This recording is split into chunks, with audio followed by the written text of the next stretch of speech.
La préfecture a interdit la tenue de notre manifestation pendant que partout en France, des policiers masqués défilent sans autorisation aucune.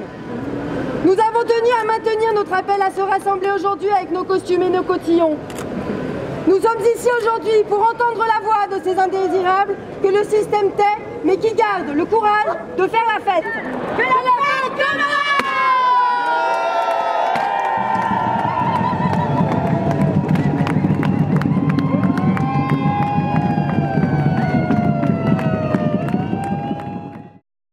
Saint-Étienne, on en parle comme la capitale de l'arme en France. Bon, il n'y a plus beaucoup d'armes produites en France, mais Saint-Étienne a été la capitale, la ville de fabrication du FAMAS, ces fusils d'assaut de la manufacture d'armes de Saint-Étienne. Et donc c'était la manufacture nationale, c'est une entreprise publique de fabrication de ce fusil d'assaut. Et c'est distinct de Vernet-Caron, qui est une entreprise privée et qui, elle, a développé plus tard l'arme flashball.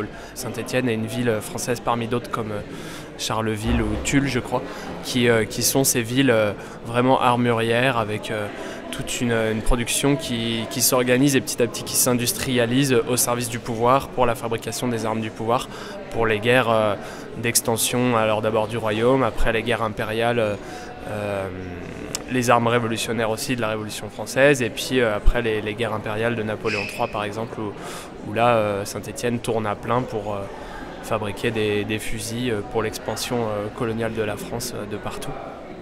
Un État étant le système d'appareil des classes dominantes pour leur permettre de gérer l'économie, gérer le peuple, etc. Ils se fondent forcément sur des techniques de contre-insurrection, c'est-à-dire sur des moyens d'arrêter le processus révolutionnaire. Et donc on a des idées, des pratiques de contre-insurrection chez Sun Tzu, dans la philosophie antique, à tous les niveaux. Parce qu'il faut, pour construire un appareil de gouvernement, des savoirs d'écrasement, des formes d'autonomie, des savoirs d'encadrement, des formes d'insoumission de la population qu'on veut dominer. Oui, ça a été un peu soudain parce que nous, on était vraiment sur l'organisation du coup de cette parade costumée et de ce week-end de rencontres et de débats autour de l'armement et de la guerre. Et tout d'un coup, il y a eu un déferlement il y a 4 jours, donc la semaine précédant le forum, d'articles notamment dans la Tribune du Progrès, hyper virulentes, qui fantasmaient un déferlement d'ultra-gauchistes, ultra-violents, un état de siège sur la ville parce qu'il fallait que tous les commerces ferment leurs terrasses de café, voire ferment leurs commerces pour certains, notamment les armuriers n'ont même pas eu le choix, ils ont été obligés par la préfecture de fermer. Et du coup, ça a été énormément relayé dans les médias locaux comme une déferlante d'ultra-gauchistes énervés et violents. De la même façon, les personnes qui avaient préparé ce carnaval et qui depuis 10 jours peignent des masques, des banderoles, etc., on s'est nous-mêmes censurés de peur de contrôles policiers dans les rues, de peur de plein de choses. Il y a des gens qui ne sont pas venus, il y a du matériel qui n'a pas été sorti, notamment des masques peints à la gouache. Enfin, on en est là, peur de sortir des masques de peinturlurés parce que peur des contrôles et de la répression.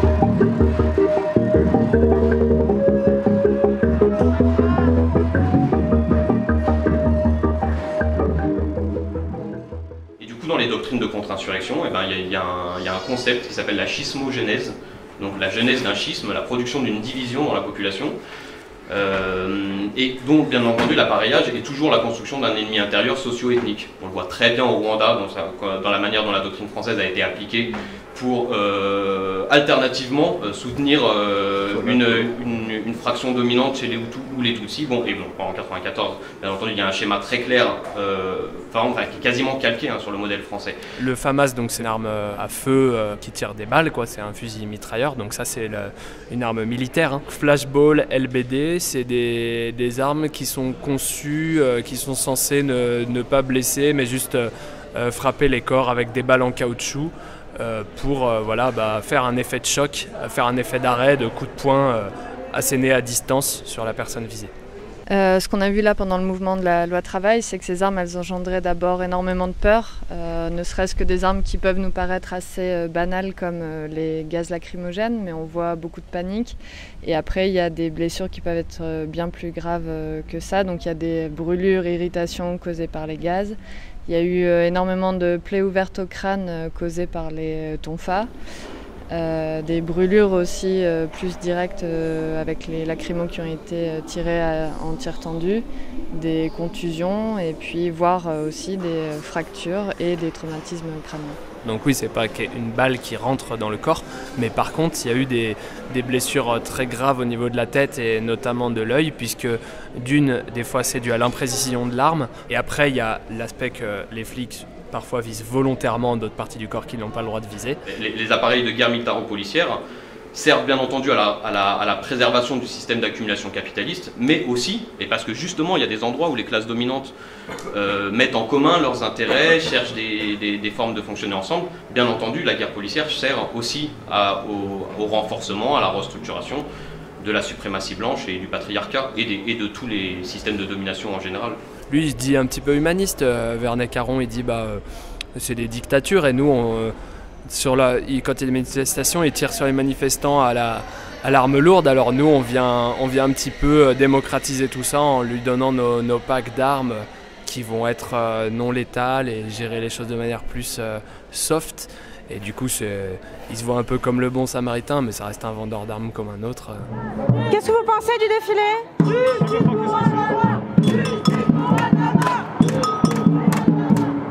C'est un carnaval. Ce qui est malheureux, regardez la façade, ça a été fait il n'y a pas une semaine, je ne sais pas qui c'est écrit, j'ai même pas envie de...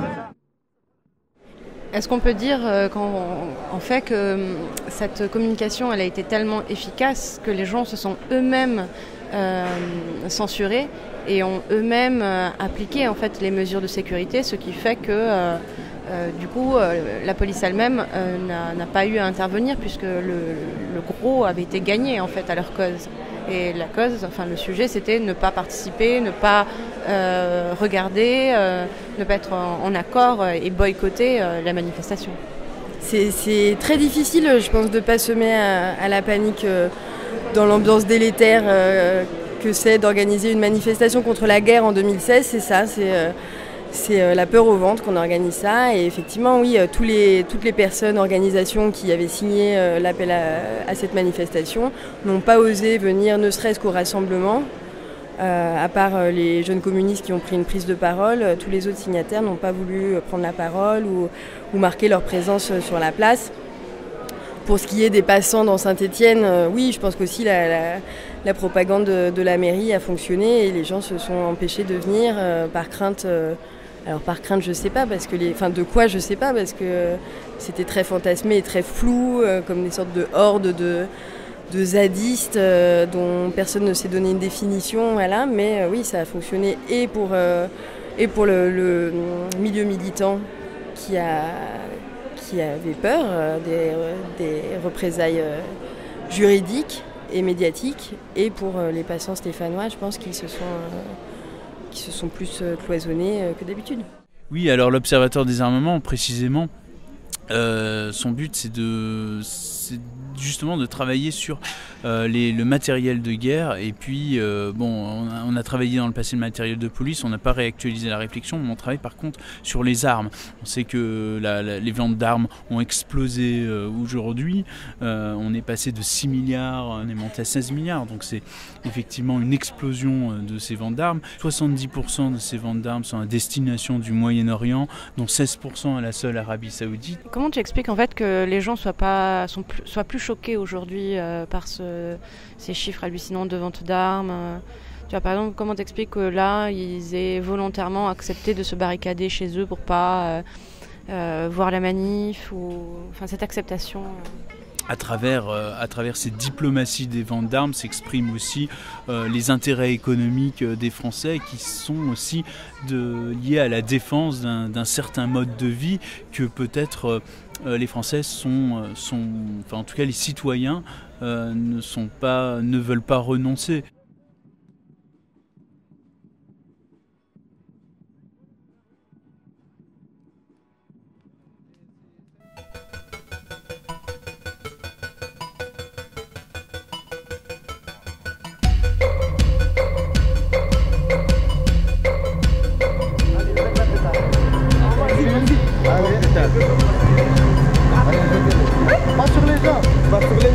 Allez, la police, attends, madame, je vous explique.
À travers les ventes d'armes, c'est toute la politique internationale qui s'exprime et toutes les relations qu'a nous avec des régimes plus ou moins autoritaires. Et puis à côté des ventes d'armes, eh ben, sont à la fois vendus à ces régimes autoritaires des partenariats policiers, de sécurité, une formation des forces de police, mais aussi des accords économiques. Quand Manuel Valls est arrivé fin 2014 en Arabie Saoudite, fin 2015 en Arabie Saoudite, il a négocié aussi un accord sur des satellites, des télécommunications et les énergies renouvelables. Ça a été vendu comme le truc, ouais, ça va dissuader, donc ça va être surtout là pour, avec son look effrayant, cette arme, elle va être surtout là pour dire aux 10 délinquants, attention, on a cette arme-là, elle est impressionnante, elle peut faire mal. Et ça va diminuer l'usage de l'arme de poing classique, de l'arme à feu qui peut tuer par la police. Mais c'est pas le cas.